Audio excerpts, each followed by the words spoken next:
రోజుకొక విషయం అనేక రాజకీయ పార్టీల్లో కూడా జరుగుతూ ఉన్నాయి. సీఎం గారు ఒక మాట మాట్లాడితే తెల్లారులేస్తే వెంటనే అర్ధగంట లోపల కోమటిరెడ్డి రాజగోపాల్ రెడ్డి గారు ఒక ఖండన ఇస్తారు.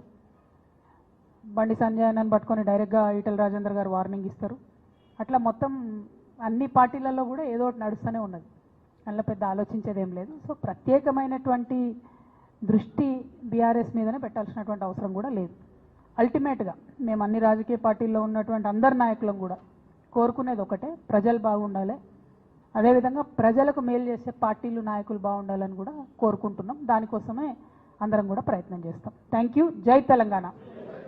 ప్రెస్ మిత్రులు వెళ్ళొచ్చు, మన వాళ్ళు కూర్చోండి. మిగతా అన్న ఏం సంగతి సతీష్ భాయ్ చెప్పు.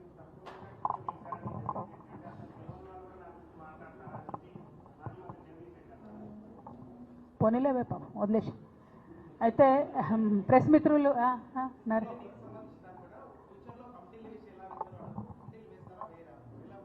కమిటీ సింగరేణి జాగృతి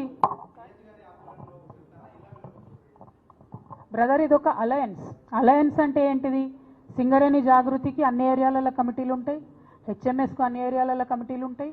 కానీ సమైక్య ఉద్యమాలు చేస్తాం, సమైక్యంగా కార్మికుల సంక్షేమం కోసం పనిచేస్తాం, సమైక్యంగా కార్మికుల హక్కుల కోసం కూడా పోరాటం చేస్తాం. అందులో ఎటువంటి అనుమానం లేదు. ఎవరి సంఘం వాళ్ళకు ఉంటుంది, ఎవరి ఆఫీస్ వాళ్ళకు ఉంటుంది. అవసరమైన కాడ షేర్ చేసుకుంటాం, అవసరమైన కాడ కలిసి ఉంటాం. కమిటీలలో షేర్ చేసుకోవాలనేటటువంటి ఆలోచన ఉంటే ఫ్యూచర్ కానీ రెండిటి మధ్యలో, రెండు సంస్థల మధ్యలో అలయన్స్. ఈ అలయన్స్లో రెండు కాదు ఇంకా చాలా సంస్థలు కూడా చేరుతాయి.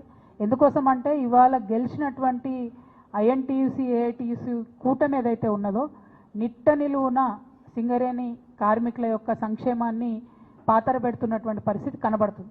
కాబట్టి వారికి ఎదురొడ్డి నిలబడాలి, కొట్లాడాలి, అనేక అంశాలను కూడా కాపాడు